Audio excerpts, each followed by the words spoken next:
Hey, what's up? It's Kid. Time for another video.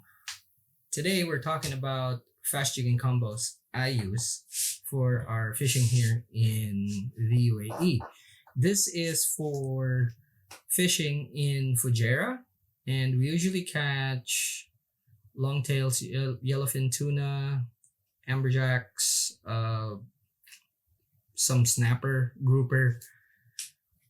Now, when we go out, we usually take 5 combos with us. So that's 2 slow jigging, 2 fast jigging rods, and 1 or 2 casting rods. And most of the time I have a casting rod, and we'll talk about that in a separate video.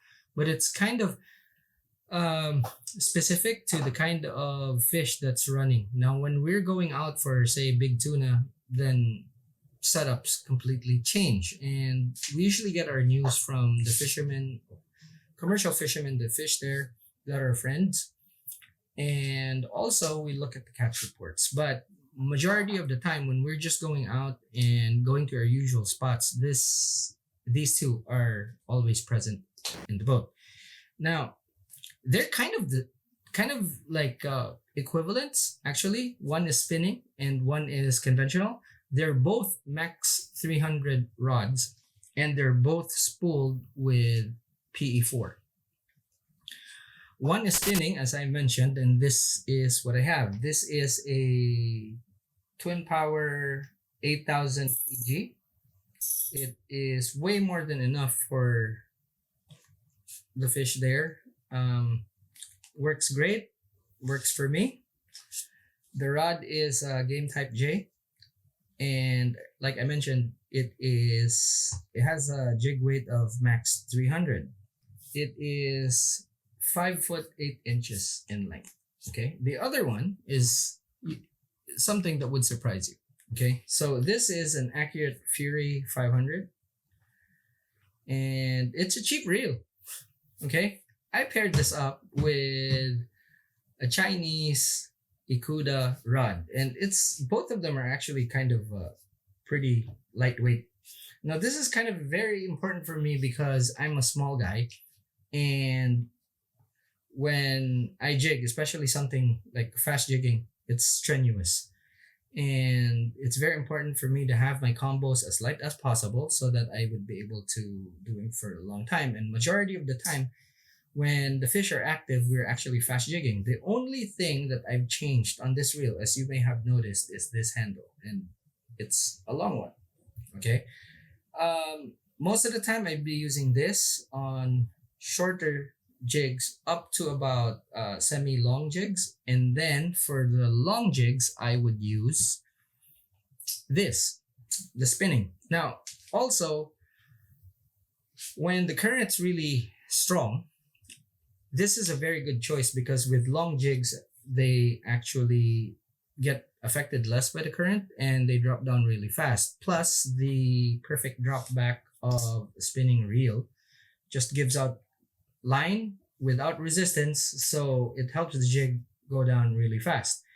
Kind of reverse when it comes to slow jigs, because with slow jigs, as soon as you open the bail and let it go, the jig would flutter, and it's actually kind of a disadvantage for slow jigs to be fished on spinning reels, which is the reason why there are no slow jigging rods or reels for deep water sold by the Japanese.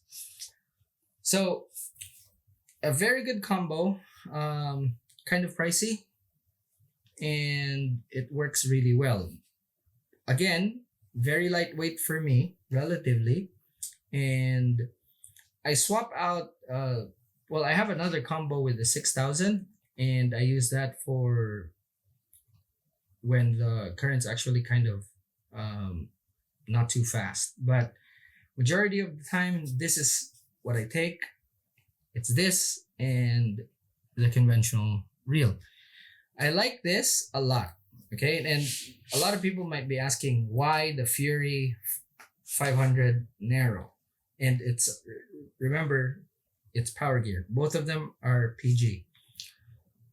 I was searching for reels, I looked at all the brands. Okay, even Okuma, um,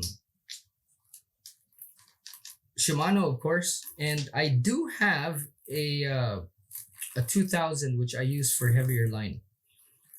So while I was looking at not the ratios but the retrieve per turn, I saw that the low gear for the accurate was the lowest out of all of them.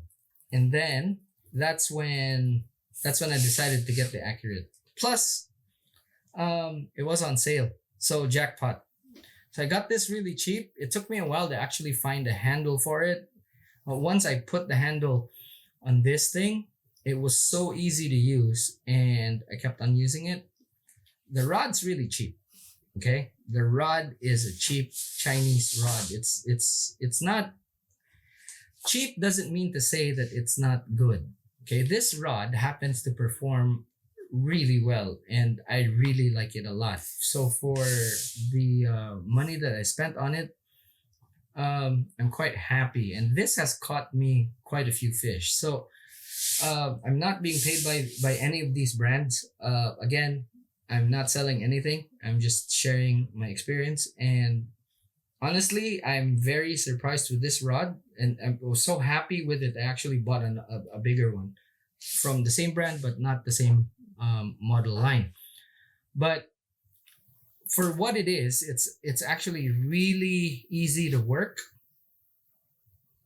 The rod, the reel, and of course the line and the jigs that I use on this is just helps me last for pretty much the whole day. And when we're fishing, you take breaks, especially when there are lulls within the fishing day. However, when the fishing actually starts to get slow, that's also when we switch to slow jigging.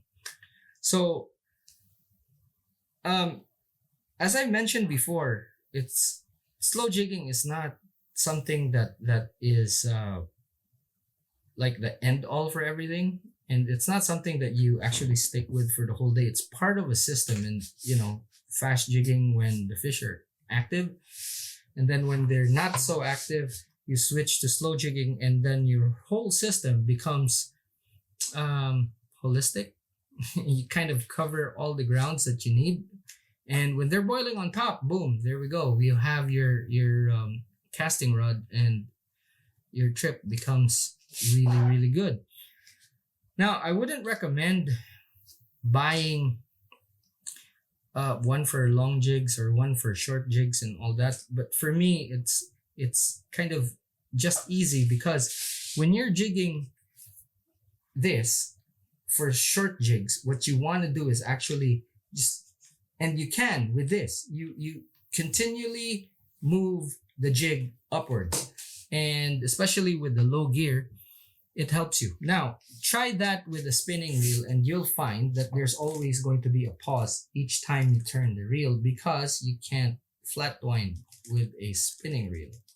Okay, you always have to pull or jig it up. Now, that pause makes the jig go vertical, and makes the jig go horizontal, and basically that's when you get your strikes. Also, because of the spinning and its drop back, when you get a strike and you don't hit the fish, when you open the bail, instead of actually falling down, sliding jigs will tend to slide.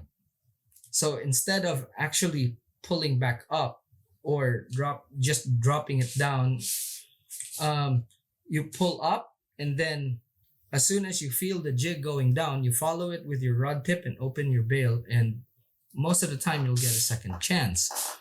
Now, I've mentioned this before, okay? When you're jigging with a conventional, a very good thing to do is always have your spinning combo beside you. So when you get a strike, or for some weird reason the line gets cut, it could be barracuda or some other critters, or it could be a snag or whatever. You take your spinning, okay, don't reel this, you put it on a rod holder, You take your spinning, and because this drops really fast and you have a long jig that doesn't really get affected by current, you drop this down, open the bail, drop it down, it goes down really, really fast. You start jigging, and most of the time you actually have, again, a second chance. So this is the whole reason why I say that this is all kind of part of a system, because they work together, and you could use the other to give you an advantage. Of course, it's kind of not different when you're using your long jigs to get hit, and then you can't send down your short jigs. But you could try that too. But the biggest advantage for me, especially with the long jigs, is that when you're dropping, of course, you won't get a backlash, especially when you're kind of not paying attention if there's a lot of things that are going on the boat. But at the same time, I find that conventional, it's just easier to reel the fish in. When you're reeling it in with a spinning rod, there's this 90-degree bend, and you're also fighting that angle, because it is it's a lever.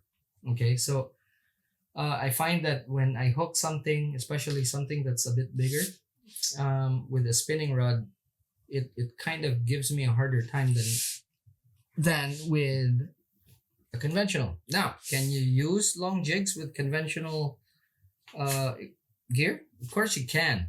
It's just that you have to actually be conscious of actually giving it a pause, and of course for the slide, and which is really important. And all it is, when you're letting a jig slide, and let's get this as an example. This is a slow jig, but just an example. So what you do, okay, when you're jigging, the jig actually kind of walks the dog. Okay, it could be going like that, or it could be zigzagging. Now remember, ideally you would use a power gear because it keeps it in the strike zone. If you are using a high-speed reel, what happens is that it still has a zigzag motion, but it'll go like this.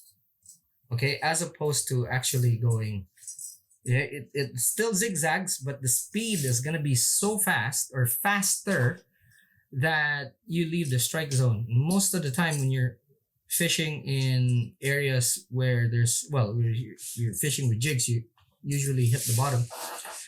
And most of the time, it's up to about 20 meters from the bottom. That's your strike zone, from the bottom all the way up to about 20 meters. So that's your strike zone. And if you're using an HG or an XG, what happens is that you're going to be covering that 20 meters so fast, sometimes you don't really give the fish the chance to notice your jig.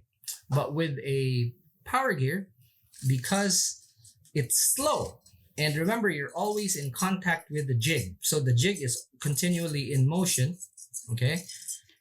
And instead of actually, here's a fast jig. So yeah, this is one of those jigs that I use on this. It's a copy, but I love it. So now imagine you're using a shorter jig and you're reeling with a speed that is slower, and it's in the strike zone and it stays there longer. And this is the whole reason why I kind of lean towards the conventional. Sometimes I leave the spinning, and in my box, which I will show you later in a later video, there's all sorts of jigs there, and even the long ones. But you'll find that even if I leave my spinning, I still use long jigs on this, and I can work them. It's just that you have to be kind of conscious most of the time.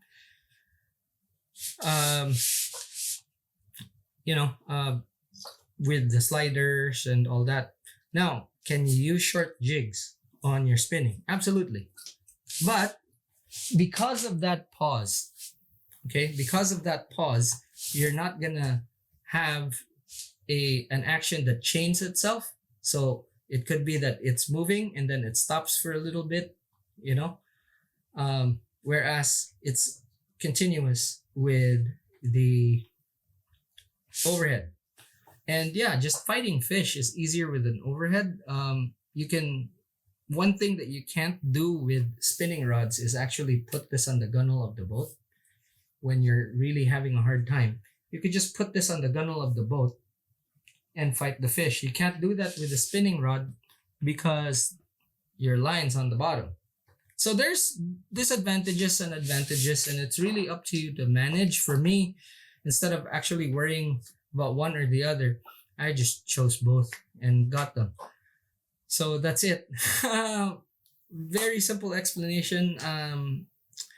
There's pros and cons to everything, and I hope that I really hope I covered everything and help you with your buying decision. All right, so yeah, that's it. Hope you learned something. If you think this video deserves a like, please give it a thumbs up, and if you haven't yet, please consider subscribing. I'll be uploading more frequently, and that's it. Class dismissed. I'll see you in the next one.